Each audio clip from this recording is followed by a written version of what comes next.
Salam bahagia Bapak dan Ibu.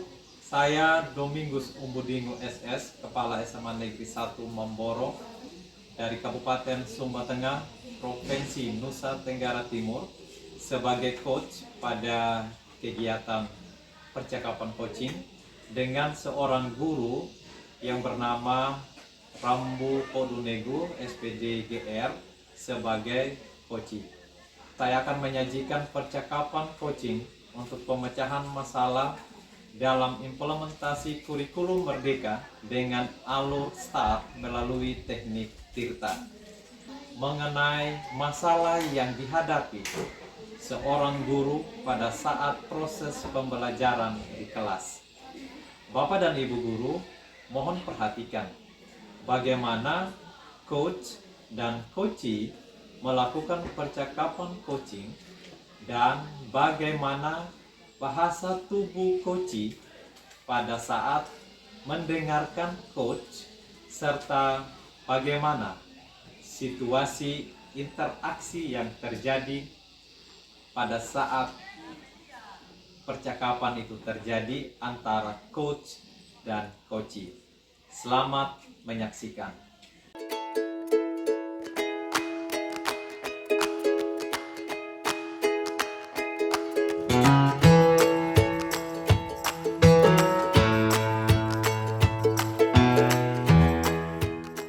Apa kabarnya ini? Saya kabar baik, Bapak. Ibu Rambu, senang rasanya Bapak bisa ketemu di pagi yang indah ini. Ibu Rambu, sudah pernahkah mendengar kata coaching? Sudah pernah, Bapak. Menurut pemahaman saya, coaching itu sarana untuk mengidentifikasi kekuatan, juga merencanakan strategi perbaikan diri dalam proses pembelajaran yang berpihak kepada peserta didik. Rasanya kita masuk ke esprit, kita tutup mata, tarik nafas, lalu kita buang. Kita mulai, selesai.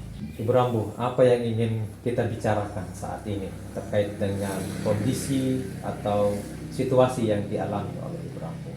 Kondisi yang saya hadapi saat ini dalam proses pembelajaran implementasi kurikulum Merdeka di dalam kelas, yaitu peserta didik yang kurang termotivasi dalam pembelajaran. Terlihat pada saat saya membagi kelompok, dalam kelompok tersebut kurang interaksi antara sesama kelompok. Ada peserta didik yang acuh tak acuh dalam menyelesaikan tugas yang diberikan, lebih banyak pasif. Dan hal itu saya temui ketika saya memantau kelompok dan juga pada saat saya melakukan penilaian.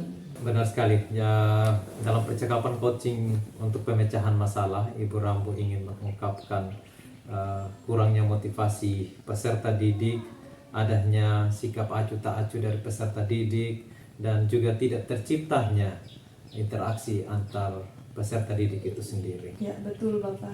Masalah itulah yang saya temui di dalam kelas. Kira-kira dalam kondisi dan situasi ini, Ibu Rambu ada di angka berapa? Misalnya ini kita punya angka 1 sampai 5. Ibu Rambu itu ada di angka berapa?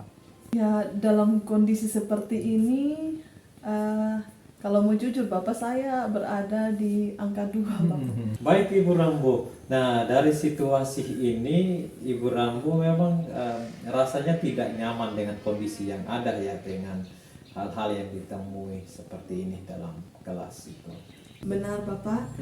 Sementara saya akan tetap menjaga dan berusaha untuk menjaga interaksi antara peserta didik dalam kelas, Bapak, dan juga saya ingin untuk menciptakan proses belajar yang menyenangkan dan juga lebih berpusat kepada peserta didik.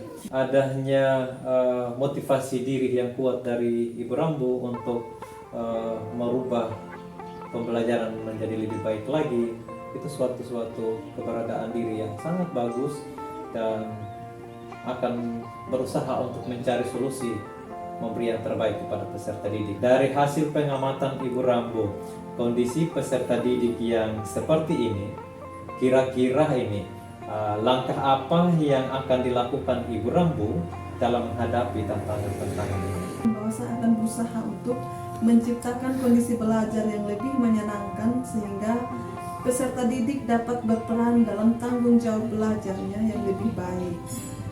Mereka bisa berinteraksi dengan temannya lebih leluasa, lebih bebas dalam menemukan pendapat. Misalnya, saya bisa mengajak peserta didik untuk belajar outdoor untuk lebih meningkatkan semangat belajar dari peserta didik itu. Bolehkah saya tahu pihak apa saja yang terlibat dalam kondisi-kondisi seperti ini yang dihadapi oleh Ibu Rambo? Pihak yang terlibat tentunya peserta didik itu sendiri, lingkungan belajar yang menyenangkan, dukungan dari kepala sekolah dan juga rekan-rekan guru. Saat ini Ibu Rambo sudah berada di angka berapa sekarang ini? Sudah berada di angka 5 Bapak, karena memang saya harus lebih terbuka kepada kemauan belajar peserta didik, memiliki kesadaran yang utuh dalam melaksanakan tugas saya, serta dari hasil pengamatan, penilaian, dan juga refleksi yang saya lakukan akan memberikan saya kesempatan untuk meningkatkan proses belajar selanjutnya. Bagaimana saya lebih menyiapkan diri lagi dalam proses pembelajaran. Adanya kesadaran diri yang utuh, ya istilahnya berdamai dengan diri kita sendiri, dan tentunya saya ucapkan terima kasih banyak. Sejauh ini Ibu Rambo sudah berada di angka 5. Luar biasa sekali, kita tepuk tangan sama-sama. Bolehkah Ibu Rambo memberikan kesimpulan dari percakapan kita saat ini? Dari permasalahan yang saya hadapi setelah terjadinya percakapan coaching saat ini bersama dengan Bapak, saya mendapatkan semangat yang baru dalam melaksanakan tugas saya sebagai seorang guru. Ketika adanya masalah seperti ini, saya memang harus lebih memiliki kesadaran diri yang utuh lagi untuk mengembangkan diri dalam menciptakan kondisi belajar yang lebih menyenangkan dan memerdekakan anak dalam belajar. Menjadi pribadi yang menginspirasi peserta didik, menciptakan cara belajar yang menyenangkan, bahwa semua peserta didik hanya membutuhkan tuntunan dari kita sebagai guru. Saya juga tidak sabar lagi Bapak untuk saya praktekkan hal baik ini ke peserta didik. Ya, luar biasa. Ibu Rambo, saya mendengar kesimpulannya sangat luar biasa sekali. Saya sebagai kepala sekolah sangat berbahagia. Akhirnya Ibu Rambo bisa keluar dari masalah yang dihadapi. Tentunya saya senang sekali bisa melakukan percakapan coaching dengan Bapak, dan sudah pasti saya siap untuk laksanakan cara baik ini dalam proses pembelajaran di sekolah. Ya. Saya sendiri sebagai kepala sekolah tidak sabar lagi melihat aksi nyata Ibu Rambo minggu depan. Terima kasih banyak, selamat pagi.